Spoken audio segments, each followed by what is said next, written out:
And they did not specify what the 15-year-old and the other civilian were being questioned about, but Benny Lawson was being questioned about a triple slang that happened in Northwest. In that case, a 89-year-old man was shot and killed in a dispute or a fight after the suspects gunned down his granddaughter and a neighbor. What's up, y'all? So I just want to address things as they come.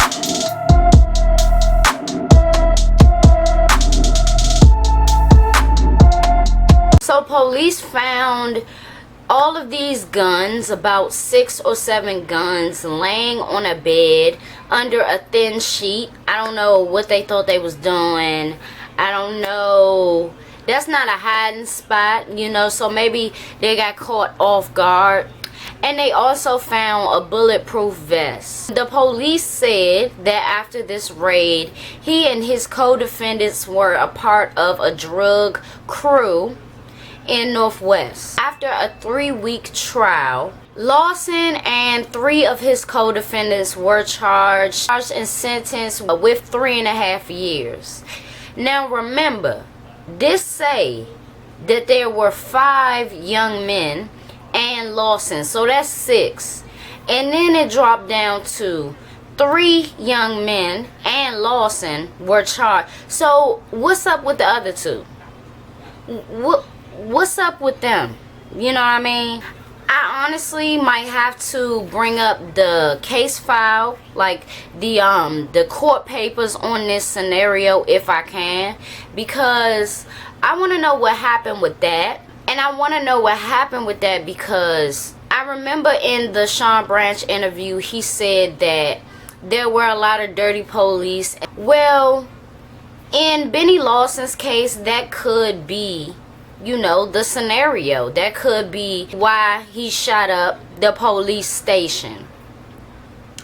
However, to me it's like, I wouldn't even think that police was planting shit. I would think that somebody snitched on me.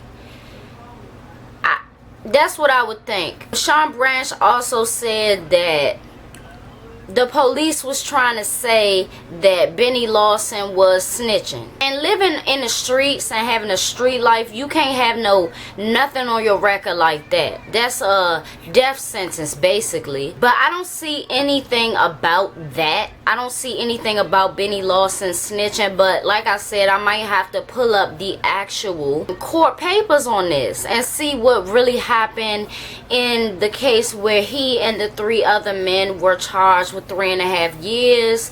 Maybe he didn't really want to accept the 3.5 years. I don't know. But I can see that it goes different ways. You know what I mean? And my thing is, what was the other 2 men charged with then? Was they not charged with nothing? Because that to me mean they snitched. So, getting back to the tragic shooting, the massacre in the police headquarters. This is how the timeline went. So I told y'all at 3:30, they bust into the squad room and Benny Lawson opened fire. At 4:05 p.m., a negotiator made verbal contact with someone in the room. At 4:30 p.m., the police made entry into the room and discovered the agents, the police officer, and Benny Lawson deceased. So the conspiracy in my eyes is, did he get shot by police that were in the room, or did he kill himself? Because it's not clear how many gunshots there were to Benny Lawson. It wasn't clear if there was a self-inflicting wound. You know, if it was an apparent suicide, none of that is clear. And my thing is, I mean, I would think highly of the suicide angle only because he bust into that room with a semi-automatic weapon. He ambushed those detectives and agents, right? He ambushed them. I don't think anybody had the time. And maybe they did. But most of the police in that room had no time to pull their gun. He came in there with some heavy machinery. So, did he kill himself? Because there was another police officer that we know of, another agent that we know was wounded but alive, right? So, did he shoot him? Did he kill him? Or did Benny Lawson kill himself? Because my thing is, I would think highly on the suicide angle, because there is no way out. He literally trapped himself inside the headquarters. There are hundreds of police officers in this headquarters. There's no way out. What was the plan? How do you get out of there if you have to ride the elevator up? Did Benny Lawson think that there was no going back? Now remember, he did spend 3.5 years. Maybe it was 1.5 due to good behavior, but I don't even know if they was really doing that at that point in time. And with, you know, weapons charges and shit like that, I don't know. You know what I mean? But if he had to do this whole 3.5, that vendetta against police, it should have been more thought out than that. You know, because it's bigger than that. You had so many people involved in your case.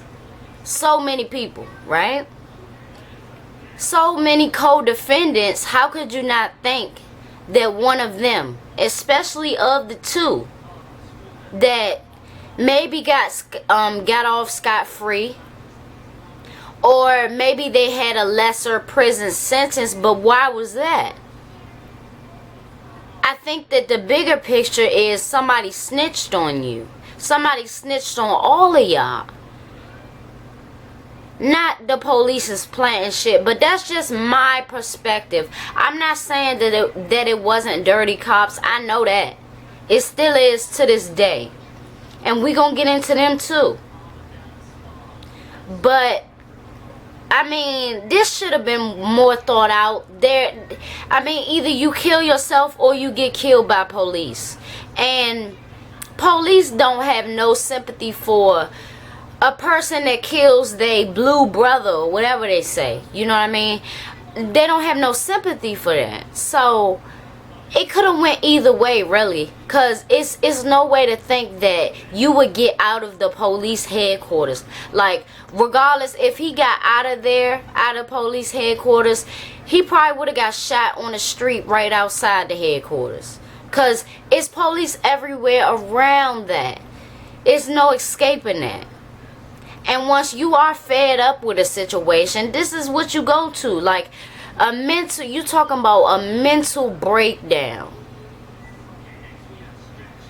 It's unfortunate.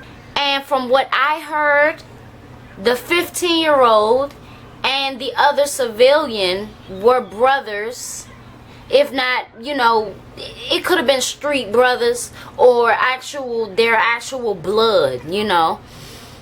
But those were Benny Lawson's brothers. Now, a 15-year-old shouldn't be nowhere near a massacre, okay? That's number one. Now, if in fact those were Benny Lawson's brothers, he failed them. Like, he failed them immensely. You're not supposed to have your family around no toxic shit like that. Especially if you are the one that is the aggressor.